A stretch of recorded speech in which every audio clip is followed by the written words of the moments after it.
Clara Vane, Duchess of Ashcombe, did not cry when her husband told their 9-year-old son to take another woman in to dinner. She did not raise her voice. She did not look at the woman in blue silk who had just been given, without a word of warning to anyone at the table, the chair that had been Clara's for 11 years. She unclasped the small iron key that hung at her waist on a plain chain, the key to the muniment room, the key that had not left her body in a decade. And instead of setting it down where a lesser woman might have thrown a glass, she pressed it into her son's hand. Thomas Vane, dressed for company in a coat still too new to sit easily on him, closed his fingers around the key, looked once at his father, and offered his arm to his mother. By the time the soup was cleared, half the county would know what the Duke of Ashcombe had asked of his heir. By the following autumn, the Duke would know precisely what it had cost him. The spring of that year had come to Renfield the way it always did, green and unhurried, indifferent to the fact that it was the year everything in the house would be counted twice. Clara had married Julian Vane, the 6th Duke of Ashcombe, 11 years before, in a match arranged by 2 fathers who had wanted, respectively, land and money, and had got, respectively, both. It had not been a love match. It had not been a cruelty either, not at first. Julian had been courteous in the distant way of a man managing an account he intended to keep solvent, and Clara, 17 and clear-eyed even then, had decided that courtesy could be built upon. The way a house is built upon a foundation nobody sees once the walls go up. For 11 years she had been the foundation. She kept the household books in a hand so neat that the vicar once asked to borrow her ledgers as a model for the parish accounts. She settled disputes between the dairy and the kitchen before they reached her husband's ears. She knew which tenant's roof would fail before the tenant did, because she read the rain against the state of the thatch the way other women read novels. None of this was visible, because it worked. A house that does not creak gives no one cause to ask who has been oiling the hinges. Julian, for his part, had grown colder with each year rather than warmer, and Clara had watched it happen without ever being told why. He managed the horses, the tenantry's larger disputes, and the county's politics, and he did all of it with the flat competence of a man discharging a duty rather than living a life. He did not raise his voice to her. He did not need to. He simply receded, year by year, the way a tide recedes from a shore that has stopped expecting the water back.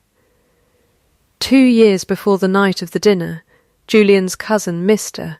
Edmund Price, had come to Ashcombe Court to manage the estate's business after the old steward retired to his cottage and his gout. Price was a smooth man, softly spoken, warm in exactly the rooms where warmth was profitable.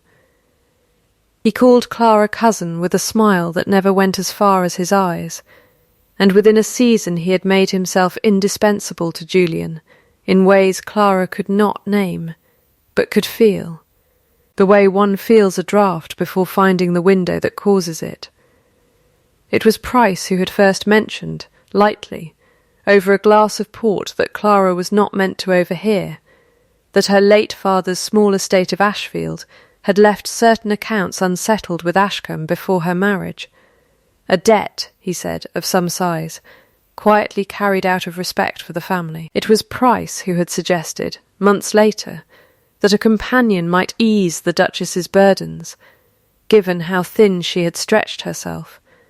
A widow of good sense, a Mrs. Sylvie Marsh, could take on the correspondence and the lesser calls, freeing Clara for more essential things.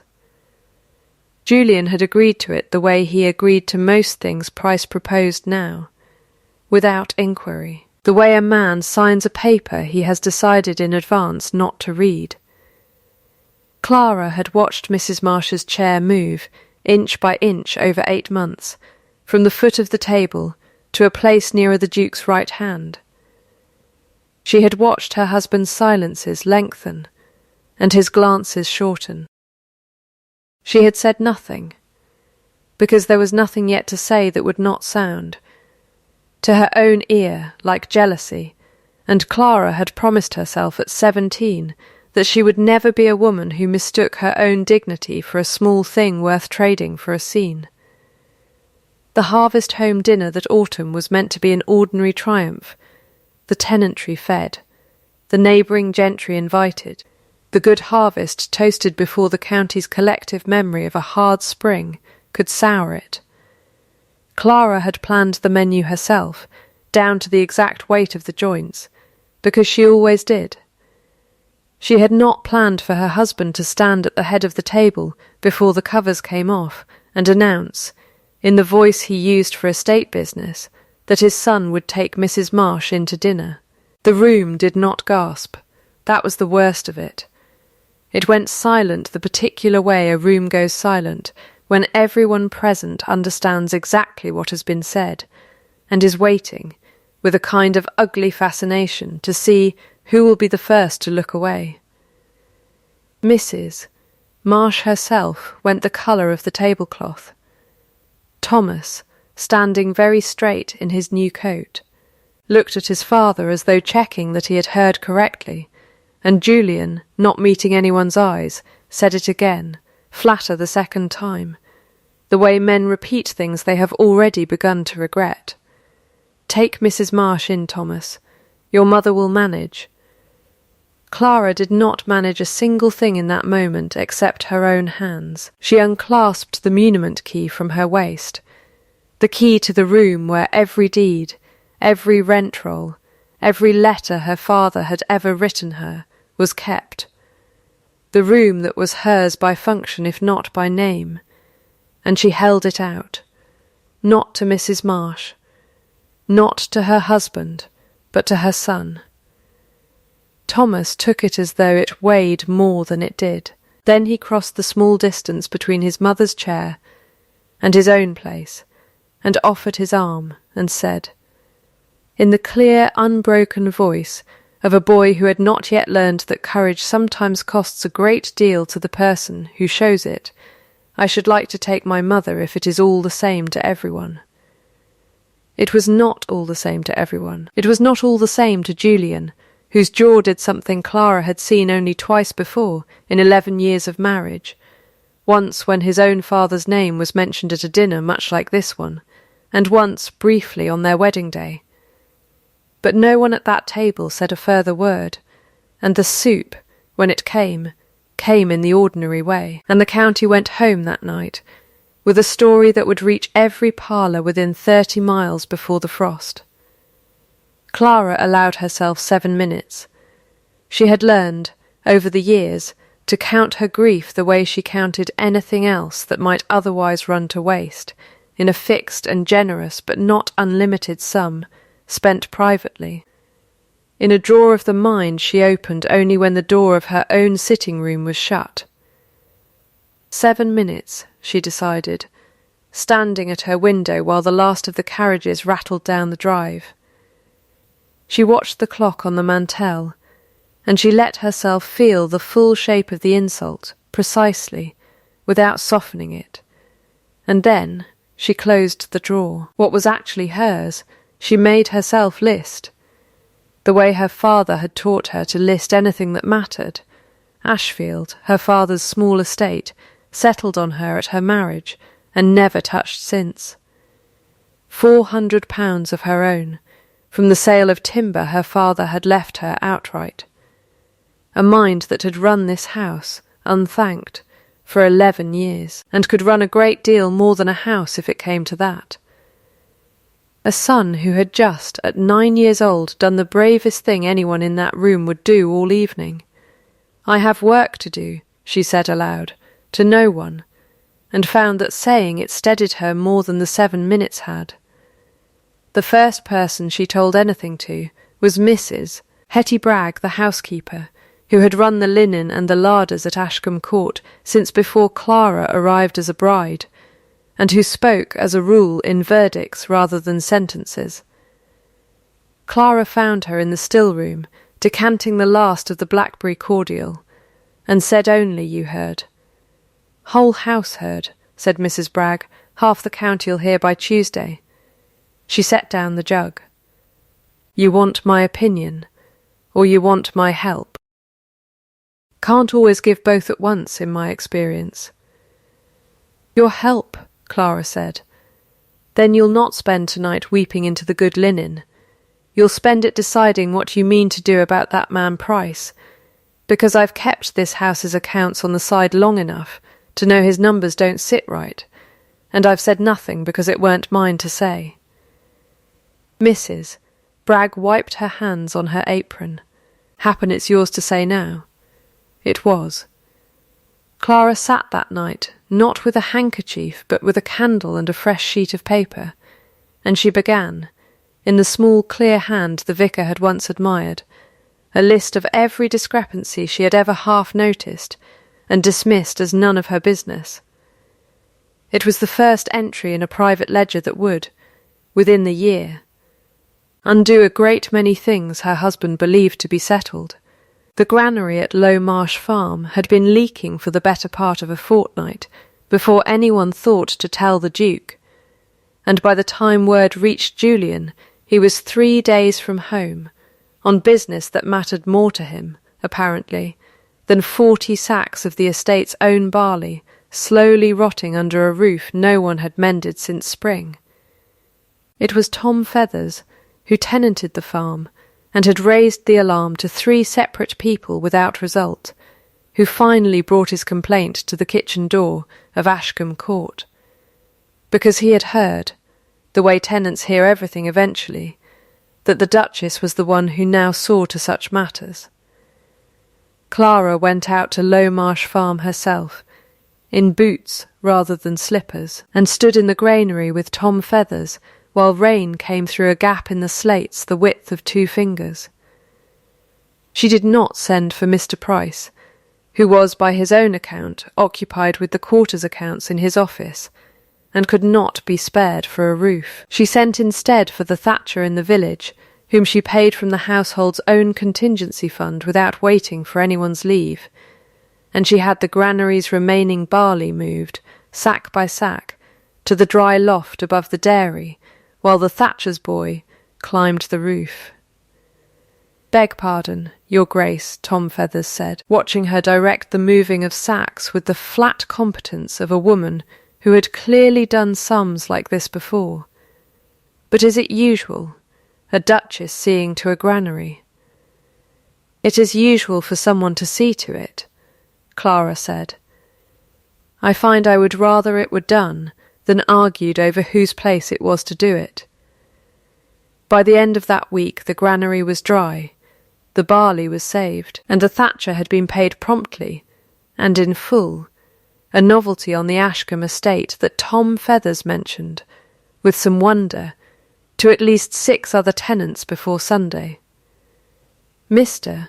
Price, informed after the fact, smiled his warm smile and told Clara she had shown admirable initiative, and Clara noted in her private ledger that evening that the thatcher's bill was 11 shillings less than the sum Price's own account book listed as having already been spent, that same quarter, on repairs to Low Marsh Farm, that had never, as far as anyone could discover, actually been made. It was a small thing. She wrote it down anyway. Write it down, her father used to say, memory is a coward, but paper is not, and she had repeated the sentence to herself so often as a girl that it had stopped sounding like his voice and started sounding like her own conscience. Julian returned from his business 3 days later to find the granary roof mended, the tenant speaking of his wife with a warmth he had not heard directed at anyone in that house in some time, and his son full of an account of the whole affair that he delivered at breakfast with the breathless thoroughness of a boy who believes his mother has performed a miracle. Julian listened. He did not say much. But that evening, from the window of his study, he watched Clara cross the stable yard in the last of the light, deep in conversation with the Thatcher's boy about the drainage above the dairy, gesturing at the roofline with the precision of an engineer. And something in his face, Mrs. Bragg, who happened to be dusting the hall below and glanced up at exactly the wrong, or right, moment, described afterward as the particular stillness of a man doing arithmetic he dislikes. He said nothing to Clara that night. He said nothing the next morning either. But he began, without remarking on it, to take his coffee in the small parlour where she kept her morning accounts, rather than in his study, and Mrs. Bragg counted this, privately, as the first rung of a ladder that would take a very long time to climb. Mr. Price noticed it too. "Your wife is becoming quite the estate manager," he said to Julian one evening, in the tone of a man offering an amusing observation rather than a warning. "One almost wonders whether she means to put me out of employment." He laughed, and Julian, distracted, laughed with him, and neither of them noticed that Price's eyes had not laughed at all. The dispute over the mill leat at Ashcomb's northern boundary had been simmering for 11 years, longer than Clara's marriage, a slow argument between the estate and its neighbour Sir Walter Denny, over whose ancestor had diverted whose water first. Julian had inherited the quarrel along with the dukedom, and had managed it, as he managed most inherited things, by ignoring it until it grew loud enough to require a solicitor. That autumn it grew loud again, when Sir Walter's own mill ran dry for the better part of a week, and his tenants, not unreasonably, began to talk of taking the matter to law. Clara went to the muniment room, her muniment room, though the key had spent a fortnight in her son's keeping since the dinner, worn now on a ribbon under his collar like a medal he refused to relinquish, and asked Thomas, gravely, for its return, which he granted with equal gravity, as though transferring a seal of office. Inside, among deeds that had not been read by anyone in a generation, she found the original survey commissioned by Julian's own great-grandfather, showing the Leet's course as it had run before either family's grandfather had touched it, and a letter, brittle and half illegible, in which that same great-grandfather admitted, apologetically, to having diverted the water himself for his own mill, and promised recompense he had evidently never paid. She took the survey and the letter to Sir Walter Denny herself, without an appointment and without her husband, and laid them on his desk, with the flat courtesy of a woman presenting facts rather than an argument. "I believe this settles the matter rather more cheaply than a court would," she said. "The water is legally yours. I should like to discuss what recompense my husband's family owes you, since it appears we have owed it for some time." Sir Walter, who had expected a fight and been given instead a document and an apology, 2 generations overdue, was disarmed in the particular way of men who discover that the person across the table has already conceded the point they meant to argue. The matter was settled within the fortnight, at a cost to the Ashcombe estate that Julian, informed of it afterward, found considerably smaller than the legal fees he had been dreading for a decade. "You might have told me," he said to Clara. "Not quite an accusation." "I did tell you," Clara said. "In March, and in June. You were occupied both times." He had the grace to look, briefly, as though the arithmetic he disliked had just added another column.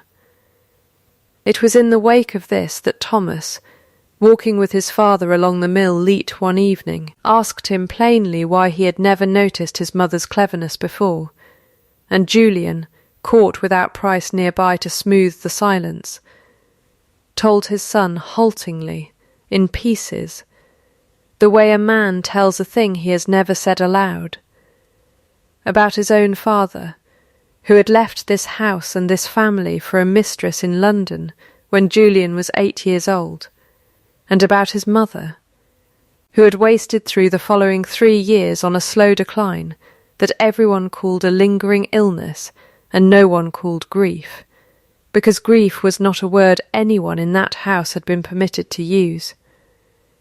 I decided, Julian said, that I would never let feeling run a household. Feeling ran my father's, and it ran it into the ground. He did not say sorry. He did not yet know. Clara thought when Thomas relayed the conversation to her that night, with the solemn accuracy of a boy repeating a catechism, that there was a difference between explaining a wound and asking to be forgiven for the damage it had done while unhealed. But it was, she noted in her ledger, the first true thing he had told anyone in that house in 2 years, and she wrote it down beside the granary and the 11 shillings, because her father had also told her that a person's worth was measured less by what they felt than by what they were finally willing to say plainly. The county, meanwhile, had begun to speak of the Duchess of Ashcombe in a new register altogether. The vicar's wife mentioned the granary at every tea-table she visited. Sir Walter Denny called Clara, within his own hearing, the most sensible woman in 3 counties, which was, from a man who had spent 11 years contesting the family's water rights, very nearly a proposal of marriage in itself. Even Mrs. Marsh, whose position in the household had grown steadily more uncomfortable as the story of the dinner refused to fade, found herself the object of a curiosity that had nothing to do with her blue silk, and everything to do with wondering how long she meant to stay in a house whose true mistress the county had, so visibly, so audibly, begun to reclaim. It was Mrs. Marsh, in fact, who came to Clara's sitting-room unbidden one grey November afternoon, and stood just inside the door with her hands folded in the attitude of a woman rehearsing a confession she had not yet decided to make. "I owe you an explanation, Your Grace," she said. "I am not entirely certain I owe you an apology, since I am not entirely certain what I have done besides exist where I was placed. But I owe you the explanation." Clara set down her pen. "Sit down, then. I find explanations go better sitting." Mrs. Marsh sat, and after a silence that stretched longer than either woman found comfortable, said, "Mrs. Price arranges my income. He has done so since my husband died, and left me nothing but debts I could not pay. He suggested I come here as a companion. He suggested, more recently and more plainly, that I make myself agreeable to the Duke, on the understanding that my quarterly payments depended on it." She looked at her own hands. "I did not enjoy the dinner, Your Grace. I have not enjoyed a single evening in this house. I did as I was told, because the alternative was owing money to men considerably less courteous than your husband's cousin." Clara was quiet for a moment, watching the woman across from her recalibrate what it meant to be believed rather than blamed. "What would you do," she asked, "if Mr. Price's income over you ceased to exist?" "I have not permitted myself to imagine it," Mrs. Marsh said. "Permit yourself now," said Clara. "I find imagining things is generally the first step toward making them true." It was that same week that Julian, without warning to anyone, unlocked the door of his father's old study for the first time since he was a boy of 11, a room that had stood shut for so long that the household had stopped remarking on it the way one stops remarking on a wall. He asked Clara to come in with him. Inside, under a film of undisturbed dust, were his father's letters, dozens of them, most never sent, some addressed to the son the old Duke had abandoned and never once posted, and a portrait of Julian's mother as a young woman, laughing, in a version of herself Julian said he could no longer remember having seen. "I have spent 20 years deciding that this room was proof feeling ruins a house, Julian said, standing amid the dust with his hands loose at his sides, in a way Clara had not seen since before their marriage. I wonder now whether it was only proof that a man who will not say what he feels ruins it just as thoroughly, and simply takes longer about it. That is closer to the truth, Clara said. I have not been fair to you. He said it plainly, without the varnish he usually gave to difficult sentences. I have not been anything to you these last 2 years. I let Price tell me things about your father's estate that I never troubled to verify, because verifying them would have required me to look at you directly, and I found that harder than I expected it to be. That is an explanation, Clara said. It is not yet an apology, and I find I require both, in their proper order, before I decide what any of this means going forward. She watched him absorb that without flinching, which she counted, privately, as a point in his favour. I will tell you what I require, when I have finished deciding it. In the meantime, I should like you to show me, not tonight, and not with words. Show me over time.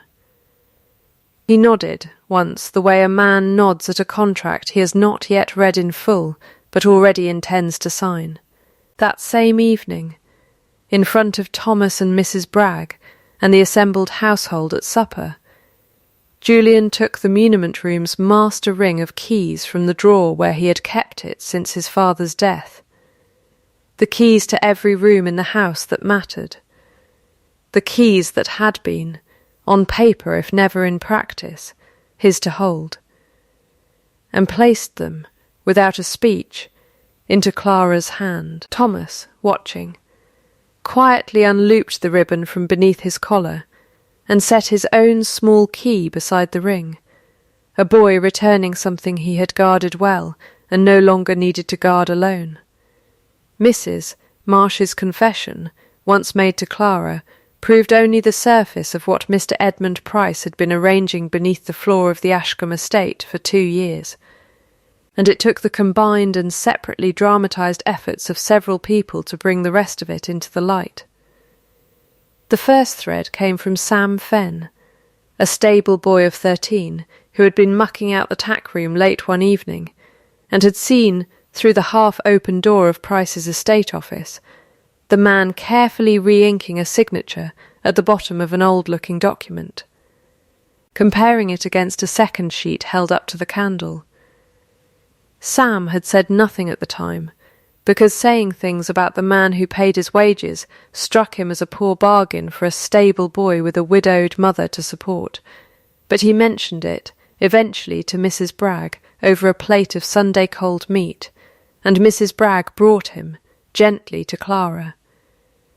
"Tell her Grace what you saw, Mrs." Bragg said. "Same as you told me." Plain, Sam turned his cap over twice in his hands before he spoke. He were copying a hand, Your Grace, not his own. Practising it, like on scraps, before he put it proper on the real paper. I didn't think much of it at the time. Gentlemen do all sorts. Would you know the paper again if you saw it? I'd know the ink, Sam said. Blacker than the estate's usual. He keeps a separate bottle for it. In the bottom drawer, locked.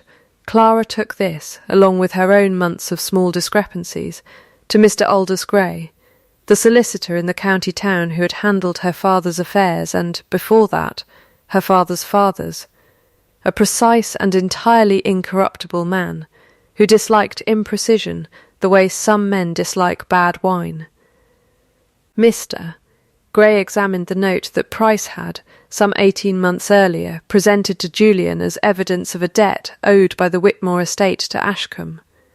A debt Clara's father had, according to the note, incurred shortly before his death and never repaid, and compared it item by item against the genuine settlement papers from Clara's own marriage, which had lain undisturbed in the muniment room the entire time, proving conclusively that no such debt existed, had ever existed, or could have existed under the terms her father had actually signed.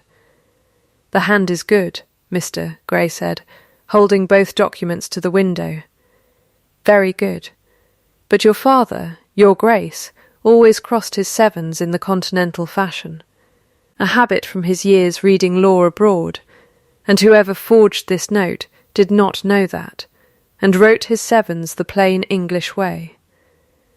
It is a small thing. It is, I think, sufficient. It was Tom Feathers who supplied the final piece, once word reached him, as word reaches tenants before it reaches anyone official, that the Duchess was quietly gathering evidence against the man who managed the estate's accounts. He came to Ashcombe Court of his own accord, without being asked, and laid before Clara a small tin box of receipts he had kept. Out of a farmer's native distrust of paper, he could not double-check. Every time he had paid his rent for the past 3 years. The sums did not match, in 4 separate quarters, the sums that Price's own ledger recorded as received. The difference, added up, came to just short of £90. Price, sensing correctly that the ground beneath him had begun to shift, though not yet understanding how far the crack had spread, moved to secure his position before it could be taken from him entirely. He went to Julian directly, alone, and presented the forged note again, this time with a demand rather than a suggestion, that Ashfield, Clara's father's small estate, be transferred to Ashcombe in settlement of the debt, before, he said delicately, matters became embarrassing for everyone concerned. He implied, without quite saying it, that Clara's growing popularity in the county made this an urgent matter of appearances, rather than a leisurely one of law. Best done quietly, Price said, before anyone thinks to ask questions that would only distress her further. Julian, who a season earlier might have signed whatever paper Price placed before him, did not sign it. He asked instead, in the flat voice he used for matters he had decided to take seriously, to see the original note again, side by side with the settlement papers Clara had shown him from the muniment room, and when Price hesitated, only for a moment, but a moment Julian noted the way Clara had taught him, without meaning to note such things, he said only, "I will need a few days to consider it," and sent word to Mr. Grey himself for the first time in his life. Clara received all of this with the composure that had by now become, in the county's whispered account of her, something close to legend, though it cost her more than anyone but Mrs. Bragg ever saw. "He means to take Ashfield," she said, the evening the demand reached her, sitting very straight in her chair with her hands folded in her lap. "My father built that house with his own money, and left it to me because he trusted me to keep it, and Mr. Price means to take it with a lie written in a hand that is not even his own." "Then we'd best make certain the lie doesn't survive to do it," Mrs. Bragg said, and refilled her tea, and Clara thought, not for the first time, that there were people in this world who offered comfort by weeping with you, and people who offered it by handing you a fresh cup and a plan, and that she had always, without quite admitting it, preferred the second kind.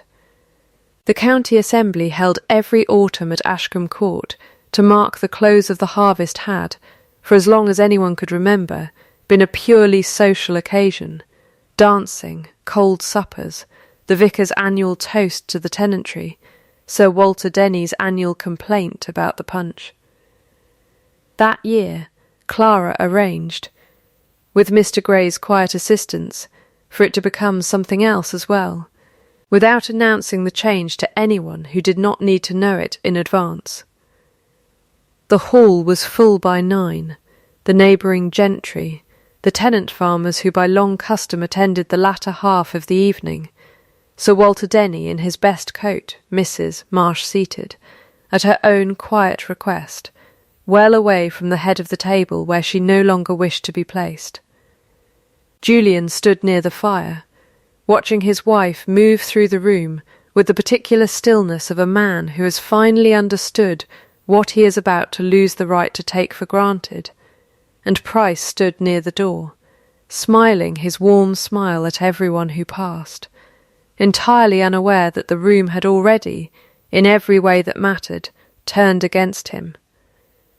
It began, as Clara had planned it should, with nothing more dramatic than Mr. Grey clearing his throat and asking, in the mild tone of a man discussing the weather, whether he might have a moment of the company's attention regarding a small matter of estate business that had, he said, grown rather too large to settle quietly. Julian, by prior arrangement, said that he thought it best settled here, before friends, rather than in a court where friends could not attend. Clara laid the documents on the long table herself, one at a time, in the order she had rehearsed with no one but her own conscience. The original settlement papers from her marriage, proving no debt had ever existed between the Whitmore and Ashcombe estates. The forged note laid beside them, with Mr. Grey pointing, without theatrics, to the plain English sevens that gave the whole thing away. Tom Feather's tin box of receipts, and Tom Feathers himself, cap in hand, confirming in his own plain words that he had paid what he had paid and been credited less. Sam Fenn, brought forward gently by Mrs. Bragg, describing the separate bottle of blacker ink kept locked in the bottom drawer of Price's desk. "I believe, miss," Grey said to Price, in the mildest voice imaginable, "that you keep that same ink for correspondence to your London bankers. Might I ask which drawer that correspondence is filed in?" It was a small question. It was, Clara thought, watching Price's face for the first time lose the smoothness it had worn for 2 years. Exactly the sort of small question her father had always said undid the largest lies, not the grand accusation, but the precise detail a guilty man has never troubled to prepare an answer for. Price said, after a pause a fraction too long, the bottom drawer, and then heard, in the small collective stillness of the room, exactly what he had just confirmed. "That is the drawer Sam describes," Clara said. "Locked," he says. "You have just told this room, unprompted, precisely which drawer holds the ink used to forge my father's signature. I did not ask you that question, Mr. Price. You asked it of yourself. The room's turning, when it came, was not loud. It moved through the assembled guests the way water moves through a lock gate once the mechanism gives, a low collective exhale, glances exchanged, Sir Walter Denny setting down his glass with a click that seemed, in the silence, very loud indeed. Mrs. Marsh, from her seat by the wall, said quietly but clearly enough to be heard, "He has paid my income for 2 years on the condition that I make myself agreeable in this house, your Grace, and I will swear it before anyone who requires me to," and something in Price's face, at that, went entirely out, the way a candle goes out not from a gust, but from simply running to the end of its wick. Julian crossed the room and stood beside his wife rather than at the head of the table where custom would have placed him, and said to the assembled county, in a voice that did not shake, though it plainly cost him something to keep it steady, "I told my son, at this table some months ago, that his mother would manage.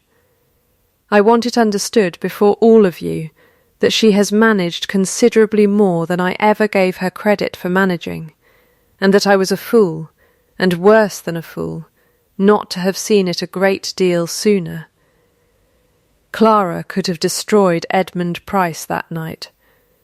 The evidence was sufficient to see him prosecuted, his name struck from every respectable list in 3 counties, his freedom forfeit for a good long while besides. She chose instead, standing very straight with the muniment key once again at her waist, to say only, Price will resign his position tonight, repay what can be traced, and remove himself from this county within the month. I will not see him prosecuted, provided he goes quietly and does not return. I have found that mercy costs the giver more than the receiver ever knows, and I find I can afford the cost better than I can afford the alternative. She looked at him directly for the first time all evening. You very nearly took my father's house, with a lie in a hand that was not even yours. I would rather you spend what remains of your life knowing that I chose not to ruin you, than spend it believing you were merely unlucky. Price left the room without a word, which was, Clara thought, the first honest thing she had ever seen him do. The apology, when it finally came 3 days after the assembly, in the small parlour where Julian had begun taking his morning coffee, and it came in full, the way Clara had told him it must. I owe you the explanation you already have, Julian said, standing rather than sitting, as though the words required the discipline of remaining upright.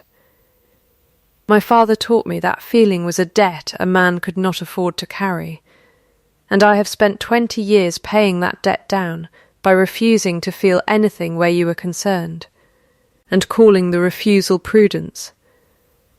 I let a man I should never have trusted tell me things about your family that I never once verified, because verifying them would have meant admitting I had been wrong to trust him instead of you.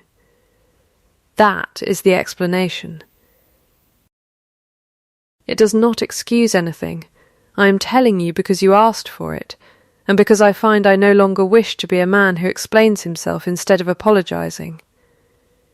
He stopped, started again. I am sorry, Clara, not for the dinner alone, for every year before it that made the dinner possible.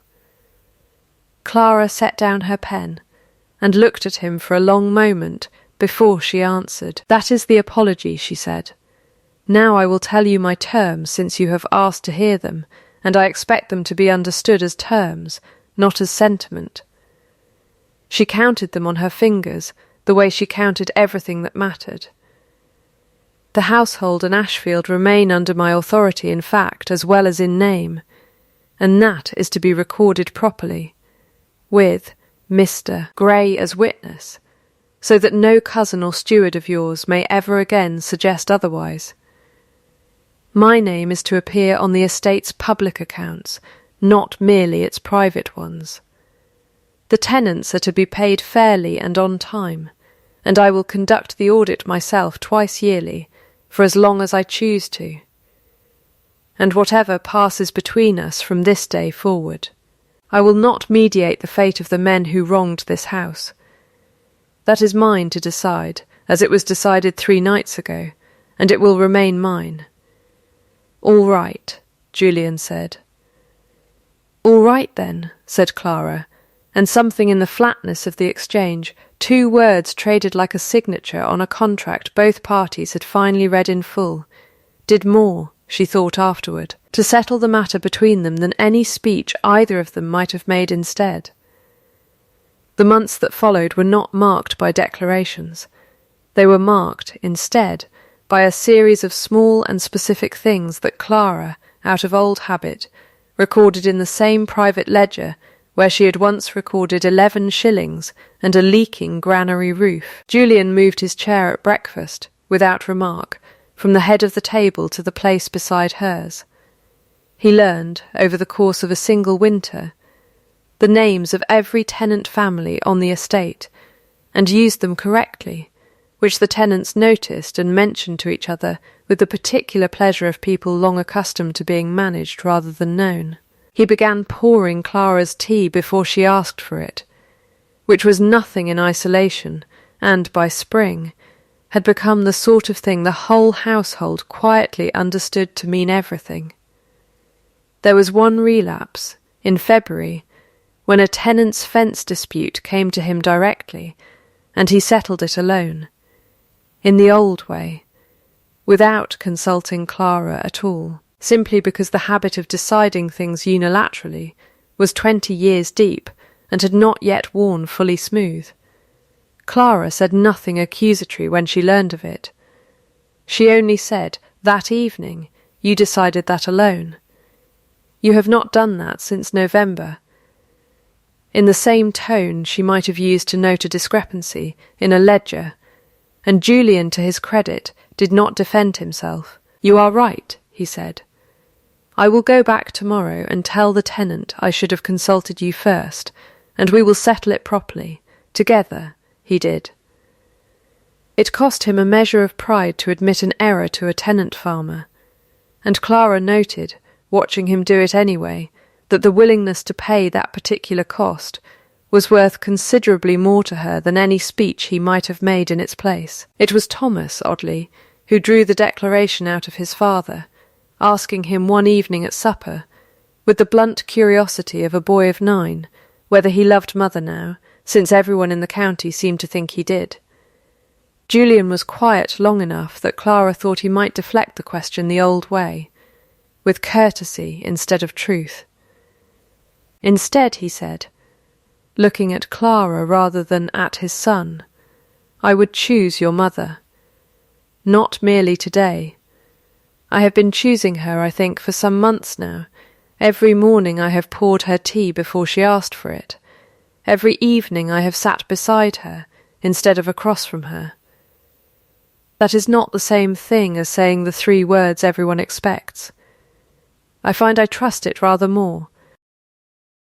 "That will do," Clara said, and if her voice was not entirely steady when she said it, no one at the table remarked upon it, out of the same tact the household had learned to extend to a woman who had earned the right, at last, to a single unrationed feeling.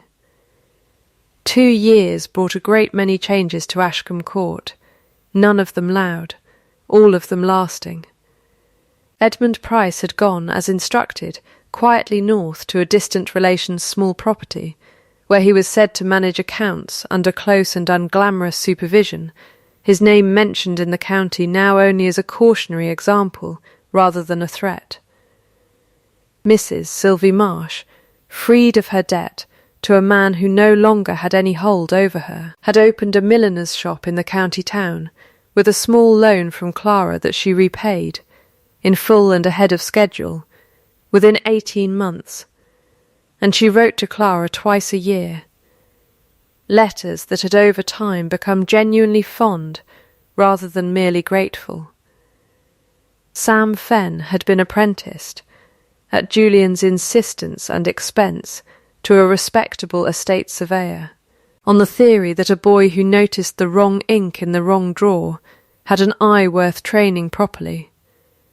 Tom Feathers's rent receipts now matched, to the penny, the estate's own ledgers every quarter, and the fair wage schedule Clara had instituted for every tenant on the estate had been posted, framed, in the estate office, where it remained, unaltered, for anyone to read. Clara had, in that second year, opened a small school in the old dower cottage for the children of the estate's tenants, boys and girls both, taught 3 mornings a week by the vicar's unmarried sister, and funded, quietly, out of the household accounts Clara still audited twice a year with her own hand. Above the school's door she had a new key made, plain and unremarkable, and instead of wearing it at her waist the way she had worn the muniment key for so many years, she hung it on an open hook just inside the entrance, where any child, any tenant, any passing soul might take it down and let themselves in. "You might have kept that one," Julian said, watching her hang it there on the day the school opened. Thomas, 11 now, and tall for his age, standing beside them both. "I kept the other one long enough," Clara said. "This one is meant to be found, not guarded. The house itself, visitors sometimes remarked, without quite knowing why they remarked it, no longer felt the way it once had, held, waiting, the way a breath is held before bad news. It felt, instead, like a house that had exhaled, all at once, some years before, and had simply gone on breathing ever since. Clara Vane, Duchess of Ashcombe, had once been a woman whose worth was measured entirely by what she was useful for, and never once by what she was loved for, and she had spent 2 years discovering that the two things, once properly earned, need not be separate accounts at all. She had not asked to be seen. She had made herself, through patient and unglamorous work, impossible to unsee, and the county that had once pitied her for her invisible competence now measured every other household in the shire against the standard she had quietly, methodically, set. Her father had told her, long before any of it, that memory is a coward, but paper is not. And she had built her whole reckoning on the truth of that sentence, but she understood, by the end, that he had left out the rest of it, the part he had perhaps not lived long enough to learn himself. That paper could prove what had happened, but only a person, freely choosing, day after ordinary day, could prove what would happen next. Not because a debt was owed, because a life, once truly seen, was worth choosing on its own account, every morning, without needing to be asked twice.